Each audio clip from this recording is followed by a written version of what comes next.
अस्सलाम वालेकुम स्टूडेंट्स, उम्मीद है आप सब खैरियत से होंगे। अच्छा जी, तो आज हम करने लगे हैं एक्सरसाइज 9.3 का क्वेश्चन नंबर 4। क्वेश्चन नंबर 4 की स्टेटमेंट पढ़ लेते हैं कि उसके अंदर वो कह क्या रहे हैं। क्वेश्चन नंबर 4 के अंदर हमें कहा जा रहा है कि ratio of areas of two regular pentagons is 16:5। दो पेंटागॉन्स का हमें क्या बता दिया गया है, एरिया बता दिया गया है। एरिया की रेशियो क्या है, 16:25। Find the ratio of sides of pentagon. Also find the length of side of second pentagon if the length of side of first pentagon is 8 centimeter. सो इस स्टेटमेंट के दो पार्ट्स हैं। जो पहला पार्ट है वो यहाँ पे एंड होता है और दूसरा पार्ट यहाँ से यहाँ तक है। पहले पार्ट के अंदर उन्होंने हमें क्या कहा जी, एरिया की रेशियो दी हुई है और लेंथ की रेशियो हम लोगों ने, साइड्स की रेशियो हम लोगों ने फाइंड करनी है। तो सबसे पहले इसको हम गिवन डाटा की फॉर्म में इसको अरेंज करते हैं। अच्छा जी, तो हमें क्या दिया हुआ था, एरिया का रेशियो दिया हुआ था। तो हम कर लेंगे let the areas of two regular pentagon is A1 divided by A2। ठीक है, ये हम लोगों ने कह दिया कि जो दो पेंटागन है उनमें से एक का एरिया A1 है और एक का एरिया A2 है। तो क्वेश्चन के अकॉर्डिंग हमें डाटा क्या गिवन है कि A1 ओवर A2, या आप इसको ऐसे भी लिख सकते हैं A1 रेशो A2, ये किसके इक्वल है, 16:25 के। इसको इस फॉर्म में लिख लेंगे तो 16/25 आएगा। ठीक है जी, तो A1 और A2 का हमें रेशो गिवन है। फाइंड हम लोगों ने क्या करना है, फाइंड हमने करनी है साइड्स। ठीक है, साइड्स की क्या होती है, लेंथ, यानी L1 रेशो L2 हमने क्या करना है, फाइंड करना है। ठीक हो गया। आप लोगों ने पहले ही पढ़ा हुआ है रेगुलर पेंटागन के लिए। जब हम लोगों ने पीछे एरिया वाले क्वेश्चंस किए थे तो हम लोगों ने यहाँ पे देखा था, ये देखिए, ratios of area of two quadrilateral is equal to the square of ratios of any two corresponding sides of the quadrilaterals। ठीक है ना, यानी एरिया का रेशियो किसके इक्वल होगा, किसी भी दो साइड्स की रेशियो की स्क्वायर के। तो वो दो साइड्स कौन सी हैं पेंटागॉन्स की, वो हमने एज्यूम कर लिए L1 एंड L2 है। तो मैं इसको लिख सकती हूँ A1 over A2 is equals to L1 over L2 का स्क्वायर। ये बात पहले क्वेश्चन के अंदर बहुत डिटेल में एक्सप्लेन कर भी चुकी हूँ, और उसके अलावा मैंने इसके ऊपर सेपरेट जो वीडियोस है फॉर्मूलाज को बहुत अच्छे से एक्सप्लेन किए पीछे के क्वेश्चन में। अगर आप लोगों को कोई कंफ्यूजन है तो आप लोग वो वीडियोस पीछे से जाके देख सकते हैं, ताकि ये वाला जो फॉर्मूला है ये कहाँ से आया है, क्यों आया है, ये आप लोगों को समझ आ जाए। ठीक है जी, अब वैल्यूज पुट कर दें। A1 क्या है 16 और A2 क्या है 25 is equal to L1 over L2 का स्क्वायर। अब देखिएगा 16 किसका स्क्वायर होता है, 4 का, तो 4 स्क्वायर 25 किसका होता है, 5 का, is equal to L1 over L2 का स्क्वायर। अब नाउ मैं लिख सकती हूँ 4 डिवाइडेड बाय 5 का होल स्क्वायर। मैंने इन दोनों को एक ही स्क्वायर के अंदर लिख दिया, is equal to L1 over L2 का स्क्वायर। ये स्क्वायर स्क्वायर से कैंसिल हो जाएगा, सो 4 divided by 5 L1 over L2। ये हमने लेंथ की रेशियो निकाल ली। ठीक हो गया, जो पेंटागन की साइड्स हमें क्वेश्चन के पहले पार्ट के अंदर रिक्वायर्ड थी उसकी रेशियो हमने निकाल ली। इसको हम ऐसे भी लिख सकते हैं L1 ratio L2 is equal to 4:5। ठीक है जी, ये था क्वेश्चन का पहला हिस्सा। अब दूसरा हिस्सा कैसे सॉल्व करना है, पहले हम इसकी स्टेटमेंट देख लेते हैं। दूसरे हिस्से के स्टेटमेंट के अंदर वो कह रहे हैं हमें also find the length of side of second pentagon if the length of side of first pentagon is 8 centimetre. यानी length of side of first pentagon हमें गिवन है और सेकंड पेंटागन हम लोगों ने फाइंड करना है।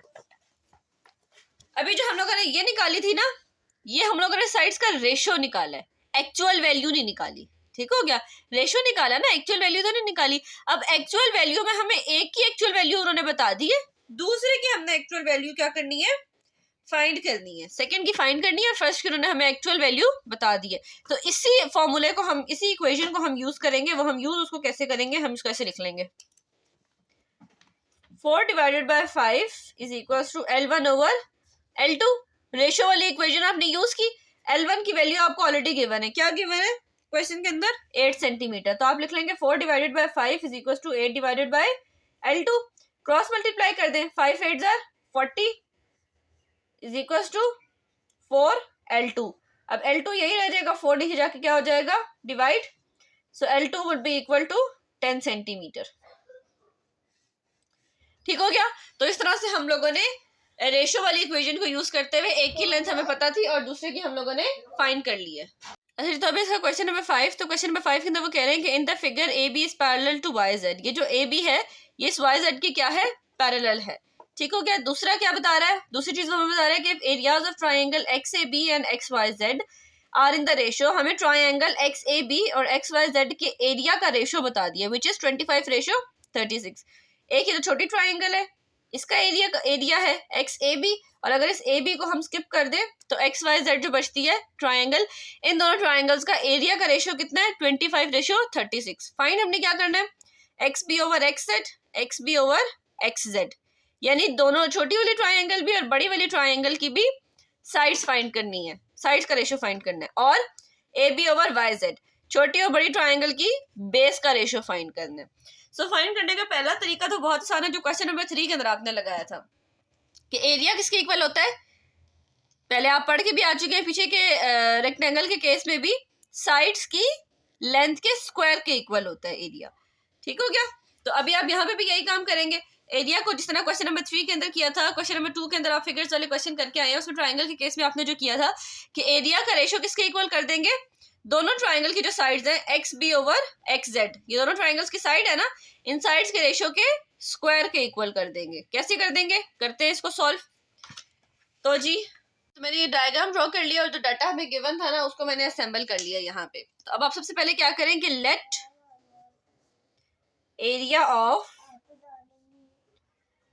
Triangle X A B is equals to, आप उसको एरिया के जो एक्स ए बी ट्राइंगल है इसके एरिया को आप इक्वल कर दें A1 के। ठीक है, फिर आप कर दें लेट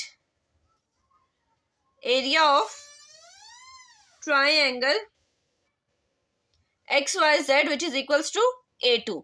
ठीक है, यानी अब फिर इन दोनों का जब रेशो लेंगे A1 रेशो A2 तो वो किसके इक्वल आएगा 25:36, क्योंकि क्वेश्चन के अंदर गिवन है कि area of triangle X A B और एक्स वाई जेड का रेशियो कितना है 25:36, और हम लोगों ने एरिया को लेट किया A1 और A2 के इक्वल किया ट्राइंगल्स के एरिया को, तो A1 रेशियो A2 25:36 के इक्वल आएगा। सबसे पहले जब हमने साइड्स फाइंड करनी है तो पहले हम लोगों ने क्या फाइंड करना है, दोनों ट्राइंगल्स की साइड, छोटी वाली ट्राइंगल की साइड है एक्स बी और बड़ी वाली ट्राइंगल की साइड है एक्स जेड, तो हम लिख लेंगे A1 over A2 is equals to X B over X Z का स्क्वायर। ठीक हो गया। A1 की वैल्यू कितनी है 25, A2 की 36 is equals to X B over X Z का स्क्वायर। 25 किसका स्क्वायर होता है और 36, ठीक है जी, यहाँ आ जाएगा X B over X Z का स्क्वायर। अब इसको मैं लिख सकती हूँ 5/6 का होल स्क्वायर, और ये हो जाएगा X B over X Z का होल स्क्वायर। आप चाहें तो यहाँ यहीं पे ना taking under root both side करके करेंगे तो तब भी आंसर ठीक आएगा, इस मेथड से कर लें वो भी ठीक है, अंडर रूट ले लें बोथ साइड पे वो भी ठीक है। तो ये स्क्वायर स्क्वायर से कैंसिल हो जाएगा, तो X B over X Z 5/6 के इक्वल आएगा। क्वेश्चन की पहली डिमांड पूरी हो गई कि हमें X B over X Z find करना है, वो हम लोगों ने फाइंड कर लिया। दूसरा वो हमें कह रहा है कि आप फाइंड करें A B over Y Z. क्या फाइंड करना है, A B over Y Z, ये हमने फाइंड करना है। दूसरा उसने हमें बताया हुआ है कि ए बी और वाई जेड क्या है, पैरेलल है। पैरेलल के केस में आपको पता है कि छोटी और बड़ी ट्राइंगल की साइड्स का रेशो बेस की रेशो के इक्वल आता है। ये ऑलरेडी पीछे आप क्वेश्चंस में करके आए हैं, तो वही आगे चीज आप यहाँ पे पुट कर लें। सो ये सेकंड पार्ट के लिए हम इस तरह से सॉल्व करेंगे कि X B over X Z जो कि दोनों ट्राइंगल्स की साइड्स का रेशो है वो दोनों ट्राइंगल की बेस के रेशो के इक्वल होगा A B over Y Z की। तो X B over X Z आपने अभी निकाला है 5/6, तो 5/6 is equal to A B over Y Z. ये A B over Y Z का आंसर आ गया। अच्छा जी, तो इस क्वेश्चन के अंदर लास्ट वर्ड ने पूछा हुआ है कि आर द रेशियोज इक्वल, तो आप कहेंगे yes the ratios are equal because A B over Y Z का आंसर भी 5/6 आया है और X B over X Z का आंसर भी 5/6 आया है। ठीक है, तो आई होप ये क्वेश्चन आपको समझ आया होगा। अच्छा जी, अब है क्वेश्चन नंबर 6। क्वेश्चन नंबर 6 के अंदर वो कह रहा है कि in a map length of a 10 metre wall is shown by 5 centimetre. एक मैप है जिसके अंदर एक वॉल की लेंथ, एक्चुअल लेंथ कितनी है 10 मीटर, ये एक्चुअल लेंथ है, शोन बाय 5 सेंटीमीटर। तो मैप पे कितनी लेंथ शो की हुई है 5 सेंटीमीटर, यानी 10 मीटर की वॉल मैप के ऊपर किस तरह शो की हुई है, 5 सेंटीमीटर के साथ। तो 10 मीटर एक्चुअल लेंथ है और 5 मीटर मैप की लेंथ है, ठीक है। तो एक्चुअल लेंथ को हम कह लेते हैं L1 और मैप की लेंथ को कह देते हैं L2। So if the area of wall shown in the map, अब मैप के अंदर वॉल का एरिया कितना शो किया हुआ है, मैप एरिया कितना है 1400। तो एक्चुअल एरिया हमने क्या करना है, एक्चुअल एरिया फाइंड करना है, ठीक हो गया। अगर एक्चुअल लेंथ A1 है तो एक्चुअल एरिया क्या होगा A1। 1 वाले सेम हम सेम टर्म्स को सेम ही नंबर देते हैं ना। तो एक्चुअल लेंथ को हमने अगर L1 का है तो एरिया के साथ A1 आ जाएगा, एक्चुअल एरिया जो कि हमने फाइंड करना है। मैप पे एरिया कितना शो, मैप एरिया कितना शो किया हुआ है 1400, यानी A2 1400 है और मैप लेंथ कितनी शो की हुई है L2, ठीक है। अब मैं इसको एक दफा पेपर के ऊपर सॉल्व करते हैं, इस क्वेश्चन को फॉर्मूला यूज करते हैं और मैं इसका डाटा बना लेते हैं। अच्छा जी, तो क्वेश्चन नंबर 6 इसका हम डाटा बना लेते हैं। तो क्वेश्चन नंबर 6 के अंदर हमने सबसे पहले लेट करना है, क्या लेट करना है, वो 4 चीजें हैं टोटल। वो 4 चीजें क्या हैं कि एक्चुअल, अच्छा जी, तो actual length of wall is equal to, हम उसको कंसिडर कर लेते हैं L1 which is equal to 10 metre.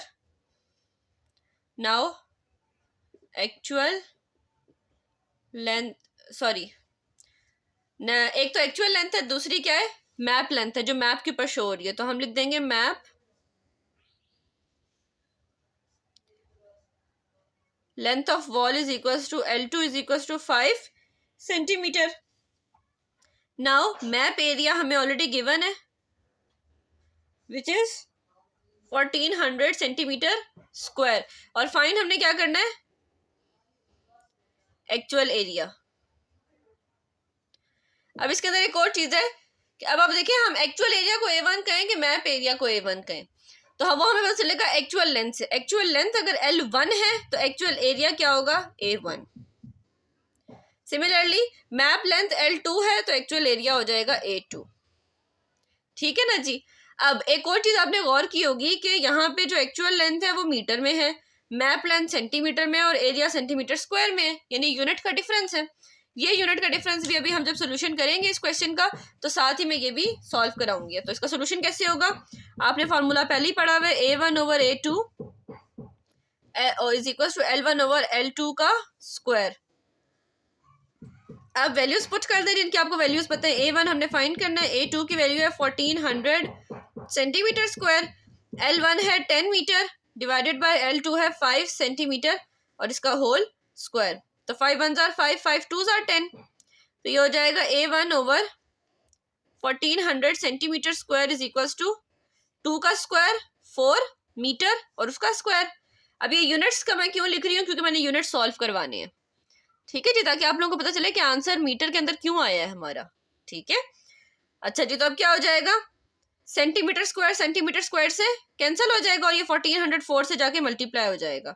तो A1 is equal to 4 multiply by 1400, साथ यूनिट क्या था मीटर स्क्वायर, तो ये आ जाएगा आपका 5600